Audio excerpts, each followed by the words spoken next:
డబ్బు ఎవరికి చేదు, కానీ ప్రాణం కంటే ఎక్కువ. బ్రతకడానికి డబ్బు కావాలి, కానీ డబ్బే బ్రతుకు కాకూడదు. Welcome to Point Blank with Dev. ఈరోజు మన టాపిక్ మొబైల్లో దాగి ఉన్న భూతం. ఈ రోజుల్లో అందరూ తినే ముందు, తినేటప్పుడు, నిద్రపోయే ముందు కూడా ఫోన్ చూస్తూనే ఉంటారు. అదేంటి, లాస్ట్కి బాత్రూంలో వెళ్ళినా కానీ ఫోన్ తీసుకెళ్తుంటారు. అది సరదాకో టైంపాస్కో అయితే బాగానే ఉంటుంది. కానీ ఇప్పుడు ఆ స్క్రీన్ వెనుక జీవితాలను బలి తీసుకుంటున్న భూతం ఒకటి ఉంది. అదే ఆన్లైన్ బెట్టింగ్. ఒకప్పుడు గల్లీ పేకాటల దగ్గరే ఈ బెట్టింగ్ ఉండేది.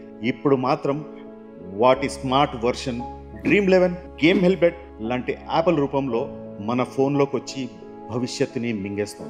ఈ స్టోరీలో పేర్లు మారుతాయి, కానీ వారంతా కోల్పోయేది ఒకటే, అదే జీవితం. 22 ఏళ్ల ఆకాష్ నిజామాబాద్కు చెందిన ఒక సామాన్య కుటుంబానికి చెందిన యువకుడు. రోజంతా బిజినెస్ చూసుకుంటూ ఈవినింగ్ హ్యాపీగా కుటుంబంతో గడిపేవాడు. అయితే ఒక ఫ్రెండ్ చెప్పిన మాటలతో ఒక యాప్లో బెట్టింగ్ మొదలుపెట్టాడు. ఒకసారి గెలిచాడు. ఆ తర్వాత 5 లక్షలు పోగొట్టేశాడు.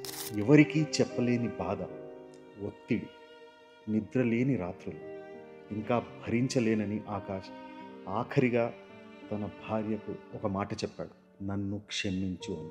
ఆకాష్కు 6 నెలల బిడ్డ ఉంది.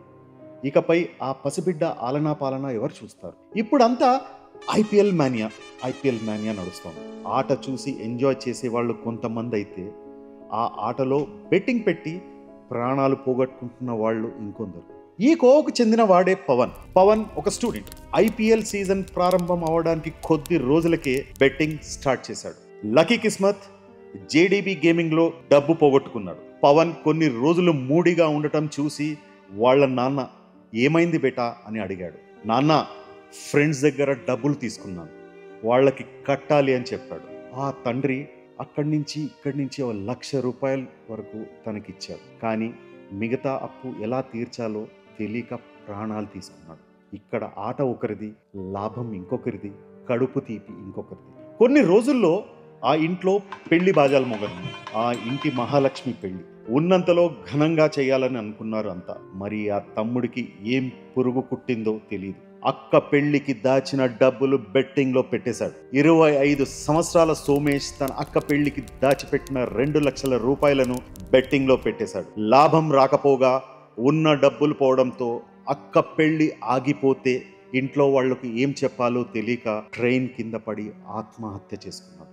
పెద్ద చదువులు చదివి తమను పోషిస్తాడు అనుకున్న కొడుకు కళ్ల ముందే శవంలా ఉండేసరికి ఆ తల్లిదండ్రులు తట్టుకోలేకపోయారు. ఇకపోతే జవహర్లాల్ నెహ్రూ టెక్నికల్ యూనివర్సిటీ అంటే జేఎన్టీయూలో ఎంటెక్ చదువుతున్న పవన్ బెట్టింగ్ యాప్లపై ₹2,65,000 కోల్పోయాడు. ఐఫోన్, రాయల్ ఎన్ఫీల్డ్ బైక్ ను అమ్మేసి అప్పులు కట్టుకున్నా అవి తీరలేదు. ఇక ఆ అప్పుల ఒత్తిడిని తట్టుకోలేక 2025 ఏప్రిల్ 17వ తేదీన తను ఆత్మహత్య చేసుకున్నాడు. నిజామాబాద్ జిల్లాలో రాజ్ కుమార్ అనే యువకుడు బంధువుల దగ్గర అప్పులు తీసుకొని మరీ ఆన్లైన్ బెట్టింగ్ ఆడాడు. ఈ క్రమంలో 30 లక్షల రూపాయలు కోల్పోయాడు. బంధువుల వేధింపులు తట్టుకోలేక తన భార్య మరియు కుమారుణ్ణి హత్య చేసి ఆత్మహత్య చేసుకున్నాడు.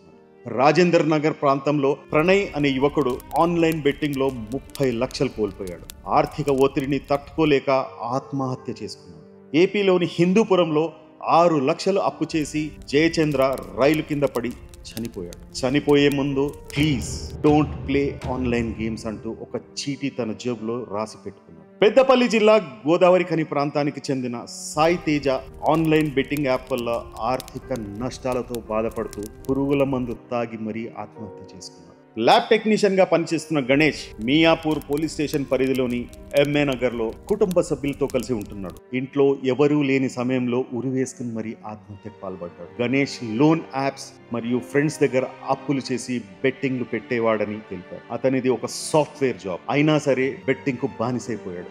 వచ్చిన జీతం కూడా సరిపోక అప్పులు చేసి మరీ బెట్టింగ్ లో పెట్టేశాడు. ఈ కథ సాఫ్ట్వేర్ ఎంప్లాయీ రమణబాబు. అనకాపల్లి జిల్లా నక్కలపల్లికి చెందిన సాఫ్ట్వేర్ ఎంప్లాయీ రమణబాబు ఉద్దండపురం గ్రామంలో ఉంటూ వర్క్ ఫ్రం హోమ్ చేస్తున్నాడు. రమణబాబు పూర్తిగా బెట్టింగ్ కు బానిసై జీతం డబ్బులు కూడా ఇంటికి ఇవ్వలేకపోయేవాడు. బెట్టింగ్స్ వేస్తూ అప్పుల పాలైన రమణబాబు అప్పుల బాధ భరించలేక తనకు చావే దిక్కనుకున్నాడు. గద్వాల్ టౌన్ కుమ్మరి వీధికి చెందిన శివ అనే 20 ఏళ్ల యువకుడు బెట్టింగ్ యాప్లకు బానిసగా మారాడు. ఆఖరికి స్నేహితుడు కార్ తనఖా పెట్టి ఆ డబ్బులను కూడా బెట్టింగ్ యాప్స్ లో కోల్పోయాడు. మొత్తం డబ్బు బెట్టింగ్ యాప్స్ లో కోల్పోవడంతో ఒత్తిడికి గురై ఇంట్లోనే ఆత్మహత్య చేసుకున్నాడు. గతంలో కూడా ఇలానే అప్పులు చేస్తే తండ్రి తీర్చాడు. మళ్ళీ అప్పులు చేయడంతో తీర్చలేక మానసిక వేదన చెంది ఆత్మహత్య చేసుకున్నట్లు తెలుస్తోంది. సికింద్రాబాద్ లోని సుచిత్ర సెంటర్ కి చెందిన రాజ్వీర్ సింగ్ ఠాకూర్ ఒకప్పుడు తన జీవితాన్ని సంతోషంగా గడిపేవాడు. కానీ ఆన్లైన్ బెట్టింగ్ యాప్ల వలన అతనికి నష్టాలు వచ్చాయి. అప్పులు తీసుకొని వాటిని తిరిగి చెల్లించలేకపోయాడు. ఆర్థిక